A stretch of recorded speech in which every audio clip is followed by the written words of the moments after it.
అమరావతి అంటే 29 గ్రామాలు మాత్రమే కాదు, విజయవాడ, గుంటూరు మొత్తం కలిపే రాజధాని అంటూ చంద్రబాబు నాయుడు లేటెస్ట్గా నొక్కి చెప్పడానికి కారణాలేంటి? చంద్రబాబు నెమ్మదిగా జగన్ వేసిన మావిగన్ ట్రాప్లో చిక్కుకోబోతున్నారా? గుంటూరు, విజయవాడ ప్రాంతాల్లో తనపై ఉన్న వ్యతిరేకతను జగన్ సక్సెస్ఫుల్గా న్యూట్రలైజ్ చేసుకుంటున్నాడని చంద్రబాబు నాయుడు గ్రహించారా? ఆంధ్రప్రదేశ్లో విభజన జరిగి 12 ఏళ్లు గడిచిన ఏపీకి రాజధాని లేకపోవడానికి కారణం ఎవరు? దేశ చరిత్రలో ఒక రాజధాని చుట్టూ ఇన్ని వివాదాలు నెలకొన్న సందర్భాలైతే ఇప్పటివరకు లేవు. మరి ఈ పాపం ఎవరిది? 3 రాజధానులు అంటూ కాలయాపన చేసిన జగన్దా, లేక రాష్ట్ర ఖజానాకు అమరావతి అనే ఒక గుదిబండను కట్టి వినోదం చూస్తున్న చంద్రబాబు నాయుడుతా? నమస్తే, నేను మీ సంధ్య. వెల్కమ్ టు తెలుగు రాజ్యం టాప్ స్టోరీ. అమరావతి అంటే కేవలం 29 గ్రామాలకు పరిమితమయ్యే రాజధాని కాదు. గుంటూరు, విజయవాడ నగరాలతో కలిపి అమరావతిని ఒక గ్రోత్ కారిడార్గా నిర్మిస్తాం. ప్రతి నెల 7.92% అమరావతి నిర్మాణ పనులు పూర్తి చేయాలి. అమరావతి కన్స్ట్రక్షన్ వర్క్స్ పై రివ్యూ చేసిన సీఎం చంద్రబాబు నాయుడు గారు అధికారులతో అన్న మాటలు ఇకపై రాజధాని పనులను తనే స్వయంగా మానిటర్ చేస్తానని కూడా ఈ సందర్భంగా సీఎం తెలిపారు. తొలుత జగన్ చేసిన మావిగన్ ప్రతిపాదనపై విమర్శలు, ట్రోల్స్తో విరుచుకుపడిన టీడీపీ ఆ తరువాత ఈ ప్రతిపాదనకు సంబంధించిన మెరిట్స్, డీమెరిట్స్ పై ప్రజల్లో చర్చ జరగడంతో టీడీపీ కూడా మావిగన్ పై ట్రోల్స్ కు ఫుల్ స్టాప్ పెట్టేసింది. జగన్ చెప్పిన మావిగన్ కూడా అమరావతి సిఆర్డీఏ పరిధిలోకే వస్తుందంటూ ఆ తరువాత కొత్త నినాదాన్ని తీసుకుంది. ఈ మధ్యకాలంలో పదే పదే ముఖ్యమంత్రి చంద్రబాబు గుంటూరు, విజయవాడ కూడా రాజధానిగానే పరిగణించాలని అధికారులకు, తమ నేతలకు చెబుతూ వస్తున్నారు. ఆ దిశగానే తమ పార్టీ నేతలు ప్రచారం చేయాలి అని ఆయన దిశానిర్దేశం కూడా చేస్తున్నారు. నిజానికి గుంటూరు, విజయవాడ 2 నగరాల ప్రజలు ముందు నుండి చంద్రబాబు చెబుతున్న ప్రపంచ స్థాయి రాజధాని అమరావతి పట్ల పెద్దగా ఆసక్తి కనబరచలేదు. అమరావతిలో అభివృద్ధి కేంద్రీకృతం అయితే విజయవాడ, గుంటూరు నగరాలు పాత బస్తీలుగా మారిపోతాయనే భావన కూడా వారిలో ఉంది. ఈ 2 నగరాలే కాకుండా 2 జిల్లాల్లోనూ 2019 ముందు వరకు హైప్ లేకపోవడానికి కారణం అమరావతికి ఈ 2 జిల్లాల్లోనే ఇతర ప్రాంతాలకు కనెక్టివిటీ లేకపోవడం. ఇక అమరావతి ప్రకటనకు మునిపే హైవే ఇరువైపులా భూముల ధరలకు రెక్కలొచ్చాయి. అమరావతి ప్రకటన ఈ 2 జిల్లాల ఇతర ప్రాంతాల భూముల ధరలను పెద్దగా ఇంపాక్ట్ చేయలేకపోయింది.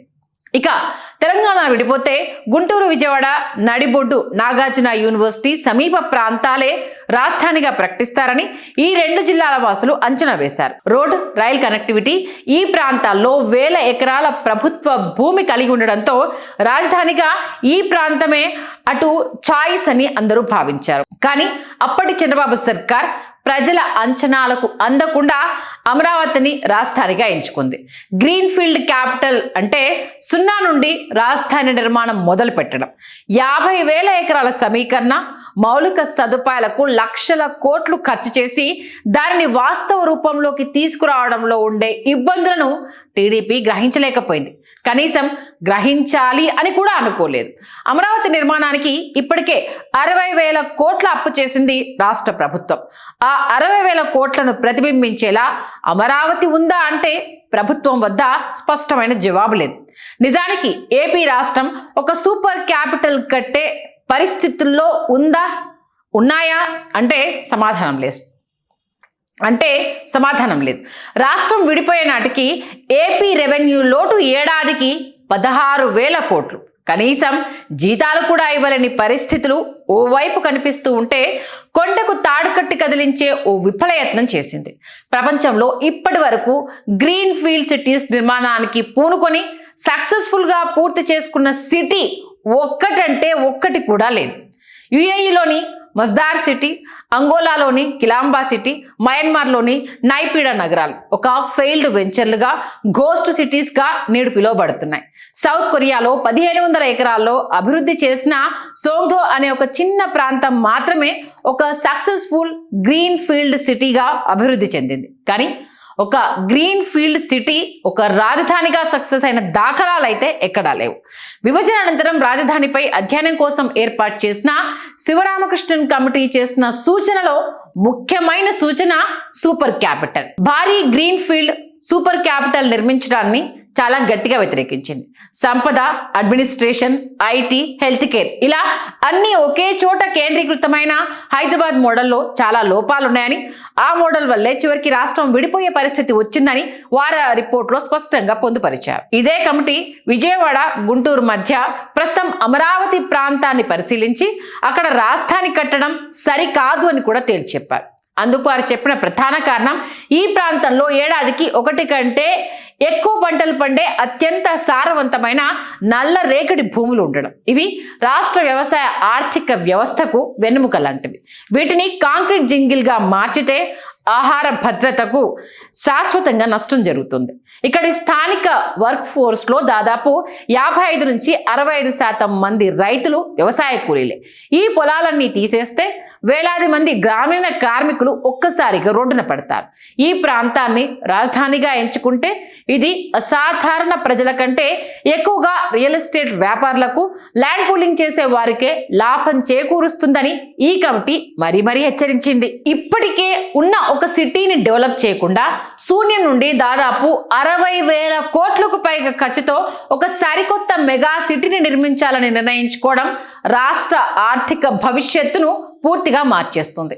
అమరావతిని తన కాళ్ళ మీద తాను నిలబడే ప్రాజెక్టుగా డిజైన్ చేయడం వల్ల ఇది వరల్డ్ బ్యాంక్, ఏడీబీ వంటి సంస్థల నుండి భారీగా తీసుకునే అప్పులు, అలాగే కమర్షియల్ ల్యాండ్స్ అమ్ముకోవడం పైనే ఎక్కువగా ఆధారపడాల్సి వస్తోంది.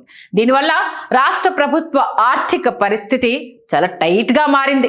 రాయలసీమ పారిశ్రామికీకరణకు, పోలవరం లాంటి నీటిపారుదల ప్రాజెక్టులను పూర్తి చేయడానికి, లేదా వైజాగ్ ఇన్ఫ్రాస్ట్రక్చర్ను అప్గ్రేడ్ చేయడానికి ఉపయోగపడాల్సిన నిధులని కేవలం ఒకే ఒక్క 50,000 ఎకరాల జోన్లో రోడ్లు కావచ్చు, డ్రైనేజీలు కావచ్చు, ప్రభుత్వ టవర్లు కట్టడానికే లాక్ అయిపోయాయని అమరావతి విషయంలో విమర్శకుల వాదన.